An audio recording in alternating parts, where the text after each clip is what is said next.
Le prix de la confiance. Le froid. Il pénètre jusqu'à l'os, ce froid. Pas seulement le froid physique de cette cellule, mais un autre, plus profond, qui glace le cœur. Je suis assis ici, dans cet espace restreint, et le poids de l'amertume pèse sur moi comme une chape de plomb.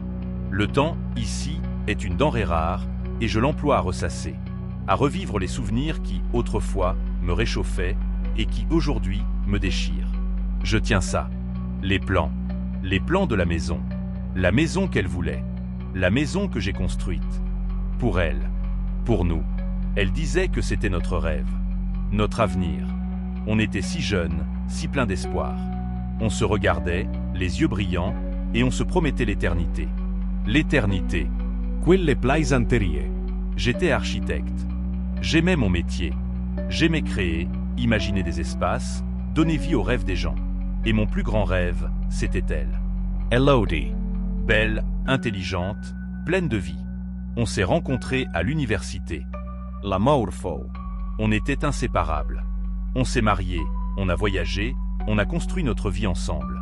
Je lui ai donné tout ce qu'elle voulait. Tout. Elle voulait une maison.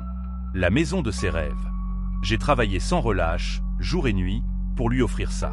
Un terrain en bord de mer. Une vue imprenable. Une maison spacieuse, lumineuse, décorée avec goût. Un reflet de notre amour. On a passé des heures à choisir les matériaux, les couleurs, les meubles. Elle était tellement enthousiaste. On était heureux. Je me souviens du jour où on a emménagé. Elle était comme une enfant. Elle courait dans toutes les pièces, criant de joie. On a organisé une crémaillère mémorable. Nos amis, notre famille. Tout le monde était là. On a ri, on a danse, on a fait notre bonheur. C'était parfait. Le bonheur parfait. Puis, les fissures sont apparues. Inséduisement.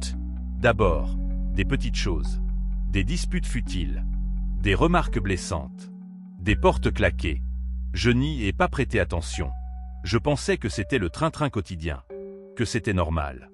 J'étais tellement absorbé par mon travail, par la maison, que je ne l'ai pas vu s'éloigner. Je n'ai pas compris.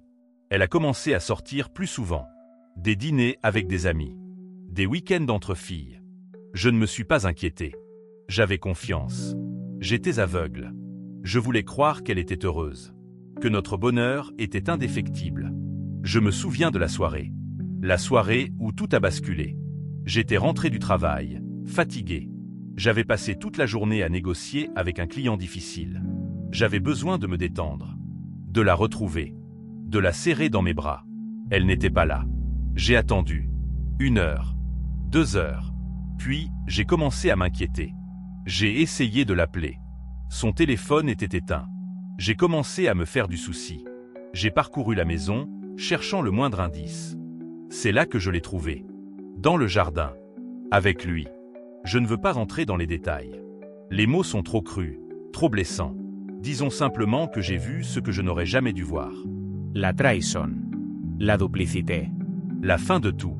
La dispute a éclaté. La colère, la douleur, la déception, tout est sorti en même temps. J'ai crié. J'ai pleuré. Je l'ai supplié de me dire que ce n'était pas vrai. Que c'était un cauchemar. Elle n'a rien dit. Je suis parti. J'avais besoin de prendre l'air. De réfléchir. De me calmer. Je suis resté dehors toute la nuit, aéré sans but. Le lendemain matin, je suis revenu. J'étais prêt à pardonner. À tout oublier. À recommencer. La police était là. La police. À la porte de ma propre maison. Avec des accusations. Des accusations infondées. Des accusations fabriquées. Elle avait tout prévu. Elle avait tout orchestré. Elle m'a accusé. De violence. De menaces. De harcèlement. Elle a joué la victime. Les larmes, les tremblements, la peur dans ses yeux, une performance digne d'un Oscar.